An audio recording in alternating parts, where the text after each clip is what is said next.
दोस्तों, मुझो नालो अली रज़ा नुकुरिच है। मूं तव्हांखे चयो हो त अहिड़ियूं वीडियोस ठाहींदुसि मुख़्तलिफ़ जेके सिंध जे बारे में मालूमात हुंदी उन्हनि में। हाणे अॼु आउं तव्हांजे लाइ खणी आयो आहियां सिंध जे ज़िलनि जे बारे में मालूमात।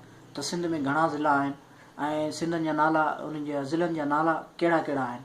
सिंध में टोटल 29 ज़िला आहिनि ऐं 29 ज़िलनि जा आउं नाला तव्हांखे हिकिड़ो हिकिड़ो करे ॿुधाईंदुसि। हाणे त जीअं तव्हांखे आसानी थी सघे त कहिड़ा कहिड़ा ज़िला आहिनि उहे 29 टोटल तव्हांखे ॿुधाईंदुसि। पहिरें नंबर ते आहे बदीन, ॿिए नंबर ते आहे दादू, टे नंबर ते आहे घोटकी, चौथी नंबर ते हैदराबाद, 5 नंबर ते जामशोरो, 6 नंबर ते जेकबवाद, 7 नंबर ते कश्मीर एट कंदकोट आहे ऐं 8 नंबर ते खैरपुर, 9 नंबर ते लाड़काणो ऐं 10 नंबर ते मटियारी आहे। 11 नंबर ते तव्हांखे ॿुधाईंदो हलां त मीरपुर ख़ासि आहे 11 नंबर ते ऐं 12 नंबर ते नौशरो फिरोज़, 13 नंबर ते शहीद बेनज़ीराबाद एट नवाब शाह। इहो नवाब शाह पहिरीं नवाब शाह हो, पोइ वरी बाद में इनजो नालो थोरो वधाए शहीद बेनज़ीराबाद रखियो अथनि।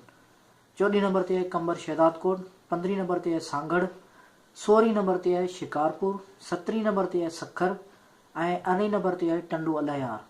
19 नंबर ते तव्हांखे ॿुधाईंदो हलां आहे टंडो मोहम्मद ख़ान, 20 नंबर ते आहे थरपारकर, 21 नंबर ते आहे ठट्टो ऐं 22 नंबर ते आहे उमरकोट। 23 नंबर जे बारे में तव्हांखे ॿुधाईंदो हलां। 23 नंबर ते जेको ज़िलो रखियो आहे उहो आहे सिजावल।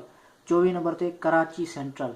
कराची सेंट्रल जो माना विच कराचीअ वारो हिकिड़ो ज़िलो आहे, उनखे नालो ॾिनो वियो आहे कराची सेंट्रल। 25 नंबर ते कराची ईस्ट, 26 नंबर ते कराची साउथ, 27 नंबर ते कराची वेस्ट ऐं 28 नंबर ते कोरंगी ऐं 29 नंबर ते मलीर आहे जंहिं में आउं रहां थो पाण। इहे आहिनि असांजी सिंध जा टोटल ज़िला।